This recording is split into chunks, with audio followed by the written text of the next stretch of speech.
హిమాలయాల్లో అతి పవిత్రమైన ప్రాంతం కైలాస పర్వతం. ఇది కేవలం పర్వత శిఖరం మాత్రమే కాదు, పరమశివుని నివాస స్థలంగా భక్తులు విశ్వసించే పవిత్ర ప్రదేశం.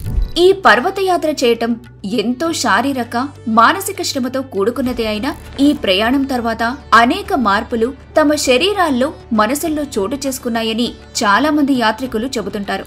ఇది కేవలం ఆధ్యాత్మిక అనుభవమే కాదు, శరీరానికి తిరిగి యవ్వనాన్ని తీసుకురావడమా అనే చర్చ కూడా తెరపైకొచ్చింది. కైలాస యాత్ర తర్వాత కొందరికి వయసు తగ్గినట్టు అనిపించడం, జుట్టు మళ్లీ నల్లగా మారటం, చర్మం మెరుస్తూ ఉండటం, కళ్లల్లో మెరుపు కనిపించడం వంటి మార్పులు స్పష్టంగా గుర్తించారంటున్నారు. కొందరికి బాగా గోర్లు, జుట్టు వేగంగా పెరిగినట్టు గమనించారు. శరీరంలో కొత్త శక్తి నిండినట్టు భావించారని, ఈ శక్తి శరీర పనితీరును మెరుగుపరచటంలో దోహదపడుతుందని నిపుణుల అభిప్రాయం.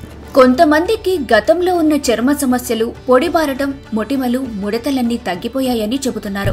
ఇది వాతావరణ ప్రభావమా లేక మానసిక స్థితి మారటమే కారణమా అనే ప్రశ్నలు వస్తున్నా దీని వెనుక ఆధ్యాత్మిక శక్తి ప్రభావం ఉందని అనేక మంది నమ్మకంగా చెబుతున్నారు. ముఖ్యంగా ప్రశాంతత, మౌనం, శక్తి కేంద్రాల ఉద్రేకం వంటి అంశాల ప్రభావం శరీరంలో రసాయన మార్పులు కలిగించే అవకాశం ఉందని హెల్త్ ఎక్స్పర్ట్లు కూడా విశ్లేషిస్తున్నారు.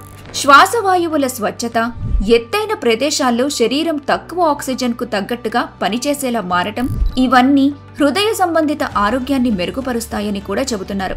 ఈ కారణంగా గుండె ఆరోగ్యం మెరుగవుతుంది, శ్వాస సామర్థ్యం పెరుగుతుంది. కైలాస యాత్ర అనేది ఒక యాత్ర మాత్రమే కాదు, ఇదొక శరీర, మనసు, ఆత్మ పరిమితులను పరీక్షించే సాహస యాత్ర.